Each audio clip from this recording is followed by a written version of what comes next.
Bab 52. Dia tidur di sofa. Akhirnya, Michael dan rombongannya tidak menaiki mobil Zane. Sebaliknya, mereka naik taksi menuju Hotel Paloma. Meskipun Zane punya status tinggi, Michael dan Robin tidak bersikap berlebihan. Mereka tidak terus memujinya. Michael mengajak Charlotte dan Celine keluar untuk bersantai. Dia tidak ingin hal sepele seperti ini membuat Charlotte khawatir. Apalagi, hari ini, Zane memang bersikap dingin, tetapi besok dia akan berubah dan mulai menyanjung mereka. Zane yang sekarang benar-benar mirip seperti saat Michael pertama kali bertemu dengan Robin. Setelah Michael dan rombongannya pergi, Zane masih berdiri di tempat dengan raut wajah suram. Dia tidak tahu bagaimana Michael bisa tahu tentang pembukaan ketiga dealer mobil Mercedes-Benz. Dia juga tidak mengerti apa maksud Michael tentang kembang api di distrik Malin. Meskipun begitu, Zane mengingat satu perkataan Michael, api yang besar akan membawa malapetaka. Sebenarnya, bukannya Zane ingin mengingat ucapan itu, tapi hatinya mendadak merasa gelisah setelah mendengar Michael berbicara seperti itu. Jujur saja, anak muda zaman sekarang sudah tidak percaya akan hal mistis seperti itu. Apalagi orang seperti Zane yang sangat sombong dan selalu mengira bahwa hidupnya bukan berada di tangan Tuhan, melainkan di tangannya sendiri. Zane merasa bahwa Michael mengutuknya karena merasa emosi dengan sikapnya yang sama sekali tidak menghargai Michael. Akhirnya, Zane menengkus dingin dalam hatinya dan mengeluarkan ponselnya. Dia menelpon sebuah nomor. "Pak Zane, apa Bapak sudah kembali?" tanya orang yang ditelepon. "Tidak, aku masih di bandara. Aku mau tanya, apa kembang api dan petasan untuk ketiga toko sudah disiapkan?" tanya Zane. "Pak Zane tidak perlu khawatir. Kembang api dan petasan sudah selesai disiapkan. Semuanya adalah produk dengan kualitas bagus dan sudah diantar ke ketiga toko. Besok Pak Zane hanya perlu memotong pita peresmiannya saja," jawab orang yang ditelepon. "Baiklah kalau begitu," jawab Zane sambil mengangguk. Saat mendengar gaya bicara pihak lain yang sangat percaya diri, hati Zane merasa sedikit lega. "Pak Zane, Bapak menelpon hanya untuk menanyakan hal ini." Dari telepon itu, kembali terdengar suara yang sedikit kebingungan. Apakah Pak Zane juga perlu mengawasi hal kecil seperti ini? Kemudian, terdengar Zane berkata dengan nada menyindir, "Barusan aku bertemu dengan penipu. Dia menyuruhku agar besok tidak menyalakan kembang api di dealer mobil Mercedes-Benz yang ada di distrik Malin. Aku juga tidak berpikir dengan baik, malah bisa percaya dengan omong kosong seperti ini. Haha, kembang api dan petasan bukan misil ataupun meriam. Sekalipun ada masalah pada kualitasnya, memangnya apa konsekuensi yang akan terjadi?" Pihak lain tertawa terbahak-bahak dan menyahut, "Awalnya, kita hanya ingin mendapatkan keberuntungan saja. Sekarang, seluruh tokoh petinggi yang ada di kota angkasa sudah tahu bahwa Pak Zane yang membuka beberapa toko itu. Kalau sampai tidak menyalakan petasan dan kembang api, bukankah kita akan ditertawakan orang? Nantinya, momentum kita akan dikalahkan oleh para saingan kita." "Ucapanmu masuk akal. Kita bukan hanya mau menyalakannya, tapi harus menyalakan efek besar. Kalau begitu, kamu siapkan dengan baik. Hari ini aku tidak kesana lagi." Setelah mendengar ucapan lawan bicaranya, akhirnya Zane sudah sepenuhnya melupakan kekhawatiran dalam hatinya. "Pak Zane, Bapak tidak perlu khawatir untuk masalah ini. Palingan aku akan menyuruh orang untuk membeli alat pemadam api yang lebih banyak untuk mencegah hal yang tidak diinginkan terjadi," timpal pihak lain itu. "Ide yang bagus." Akhirnya, Zane pun memutuskan panggilannya. Di Hotel Paloma, hotel bintang 5 di bawah naungan grup Paloma. Hotel ini juga merupakan salah satu hotel terbesar yang paling dekat dengan pusat pameran internasional. Pameran mobil besok akan diselenggarakan di pusat pameran internasional ini. Hal yang membuat Michael dan rombongannya tidak menyangka adalah kamar di hotel ini sudah terisi penuh karena acara pameran mobil internasional besok. "Orang kaya benar-benar banyak sekali. Apa tidak ada satu kamar pun?" tanya Robin sambil mengernyitkan alisnya. Awalnya, suasana hatinya sudah tidak senang karena dibuat oleh Zane. Sekarang, hotel yang ingin ditempati malah terisi penuh. Ini benar-benar namanya sudah jatuh, malah tertimpa tangga lagi. "Pak, bukan tidak ada satu kamar pun. Kami masih punya 2 kamar, tapi itu kamar suite VIP," ujar resepsionis. "Berapa harganya?" tanya Robin. "Harga satu malamnya adalah 177 juta rupiah." Robin langsung tercengang. Hal itu bukan karena dia tidak sanggup membayarnya, melainkan seluruh uangnya telah dia taruh di saham. Jadi, saat ini dia tidak punya banyak uang tunai. "Kalau begitu, berikan 2 kamar suite VIP itu untuk kami." Tiba-tiba, ada sebuah suara yang sangat sombong dan keras terdengar dari belakang. Robin dan Michael langsung menoleh. Kemudian, terlihat seorang pria gendut yang menjijikkan sedang membawa beberapa orang asing berjalan ke arah mereka. Saat tiba di depan resepsionis, pria gendut itu masih mendorong Robin ke samping. Robin langsung emosi dan berkata, "Persetan, apa aku bilang tidak mau kamarnya? Segala sesuatu juga harus membedakan siapa yang duluan datang, kan? Orang sudah berumur, tapi malah begitu tidak tahu sopan santun. Harga untuk satu malam itu hampir 200 juta rupiah. Lebih baik, kamu pakai itu untuk mahar nikahmu saja," ujar pria gendut itu dengan nada mencibir.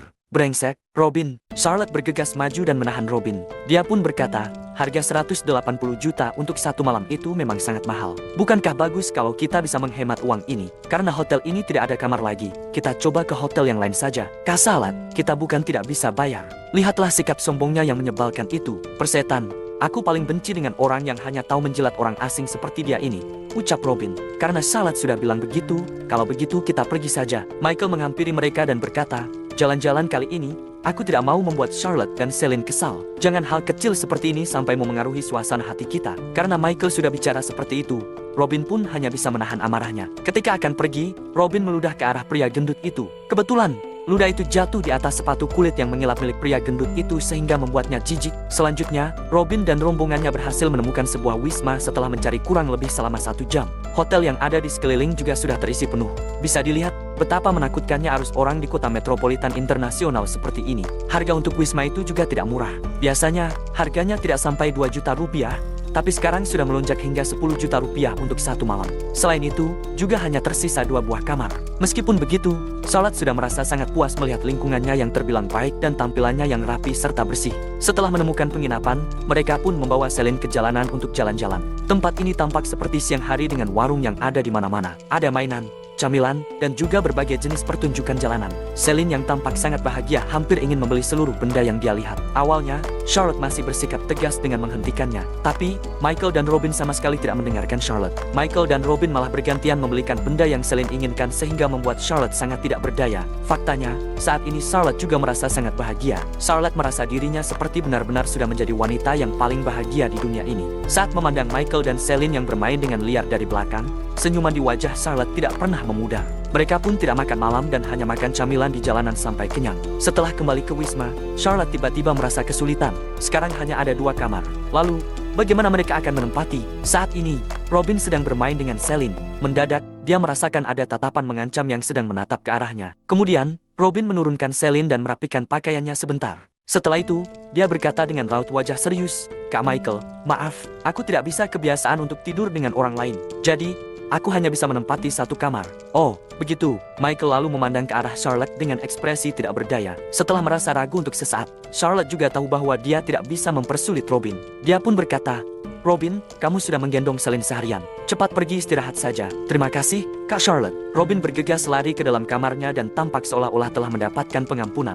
Sementara itu, saat ini hanya tersisa Michael, Charlotte, dan Celine. "Mama, apa hari ini Papa akan tidur dengan kita?" tanya Celine dengan sangat penasaran. Terlepas dari bagaimana perkembangan hubungan Charlotte dengan Michael, setidaknya saat ini hubungan Michael dengan Celine sedang mulai membaik dengan cepat. Charlotte pun melirik Michael sekilas dan berkata, "Dia tidur di sofa." Mendengar hal itu, Michael tidak bisa berkata-kata. Bab 53, pertunjukan besar dimulai. Seperti yang dikatakan Charlotte, Michael benar-benar tidur di sofa. Malam itu, Michael juga tidak begitu mengantuk. Dia bahkan lupa sudah berapa lama dia tidak tidur di kamar yang sama dengan Charlotte dan Celine. Dulu, kecanduan judi dan minuman keras membuatnya merasa kesal saat melihat Charlotte dan Celine. Bagaimana mungkin dia mau tidur bersama mereka lagi? Orang baru akan merasakan betapa berharganya sesuatu setelah kehilangannya. Jadi, Michael merasa bahagia meskipun harus tidur di sofa. Pagi hari, jam 5:30, Michael pergi membeli sarapan tanpa membangunkan Celine dan Charlotte agar tidak terganggu. Kembali ke kamar, ia mendapati Charlotte dan Celine masih tertidur pulas. Gadis kecil itu bahkan menendang Charlotte hingga jatuh dari tempat tidur. Melihat wajah Charlotte yang tenang dan cantik, hati Michael merasa kasihan. Sejak dulu, laki-laki dan perempuan menikah. Tapi, haruskah seorang wanita menderita hanya karena sudah menikah? Siapa yang bukan putri kesayangan orang tuanya? Sejak dewasa, orang tuanya tak pernah menyentuhnya. Atas dasar apa Michael bisa memaki dan memukul putri mereka? Teringat penderitaan Charlotte selama ini, Michael merasa akan bunuh diri jika berada di posisinya. "Charlotte, maaf." Michael berjalan mendekatinya dan berjongkok, tanpa sadar ingin mencium wanita yang pernah disakitinya. Namun, tepat saat itu, Charlotte membuka mata. Waktu seakan berhenti. Mata Charlotte yang jernih perlahan tampak gugup. 10 detik kemudian, "Apa yang kamu lakukan?" Suara jeritan dari kamar membuat Robin tersadar. "Ada apa? Ada pencuri!" teriak Robin dari luar pintu. "Kak Michael, Kak Charlotte, apa kalian baik-baik saja?" Charlotte dan Michael memerah karena malu. Untungnya, Celine masih tertidur pulas. Michael berharap bisa bersembunyi. Charlotte bergegas ke kamar mandi. Jeritannya tadi hanyalah refleks. Hati Charlotte berdebar kencang, mengingat tatapan lembut Michael dan wajahnya yang memerah selama 10 detik itu. Itu bukan pura-pura. Bam, bam, bam. Suara gedoran pintu membuat Charlotte memerah. "Jangan gedor lagi, pintunya bakal rusak." Michael membuka pintu dengan kesal. Robin berdiri di luar. "Kak Michael, tadi aku dengar Kak Charlotte berteriak. Aku kira ada pencuri." "Dia tidak berteriak, kamu salah dengar," kata Michael. "Tidak mungkin, suaranya begitu keras." Robin masih mengantuk. Wajah Michael suram. "Dia tidak berteriak." Robin tercengang, lalu tertawa. "Oh, benar, aku salah dengar. Aduh, aku sudah berumur, telingaku jadi tukik. Cepat bersih-bersih. Habis itu kemari untuk sarapan," kata Michael. "Baiklah."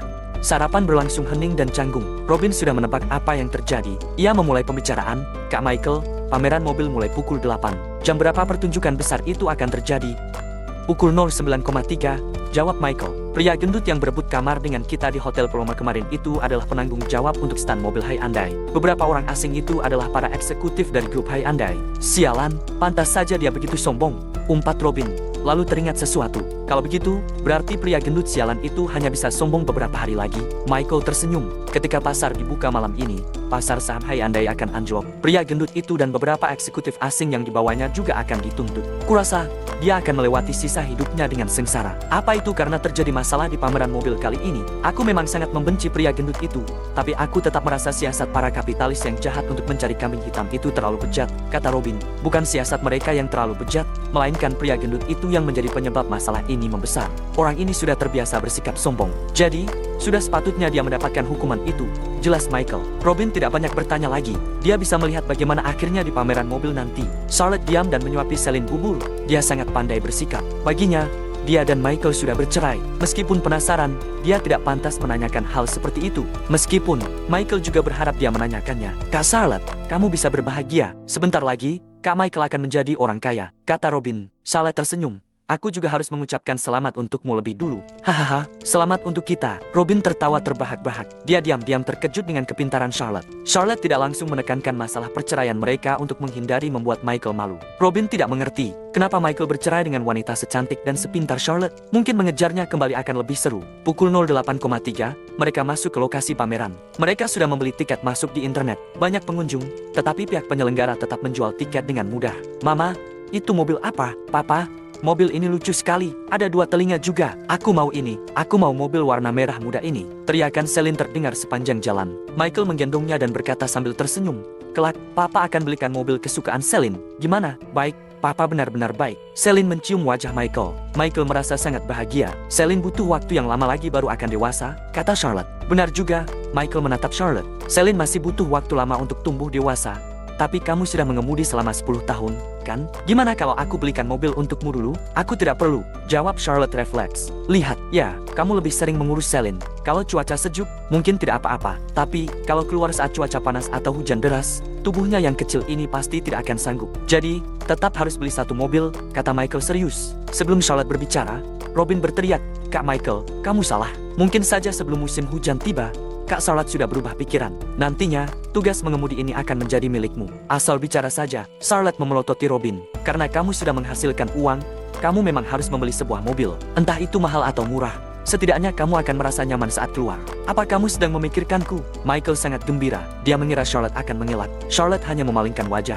Pameran mobil internasional di kota angkasa dipenuhi pengunjung. Berbagai merek mobil dipajang, dari yang murah hingga yang termahal. Stan mobil Hyundai dipadati pengunjung, meskipun ada berita tentang kegagalan sistem mengemudi otomatis. Sekitar jam 9:30, mereka berdiri di depan stan Hyundai. Tiba-tiba, seorang wanita tua berusia sekitar 60 tahun naik ke atas stan dan duduk di kap mobil. 2 hingga 3 orang lainnya menerjang masuk dan menarik spanduk besar. Mobil Hyundai berkualitas buruk, toko besar yang menipu pelanggan dan sombong. Semua orang tercengang, staf tidak sempat bereaksi. Robin terkejut, tetapi Michael yang menggendong Celine tersenyum. Pertunjukan bagus akhirnya dimulai.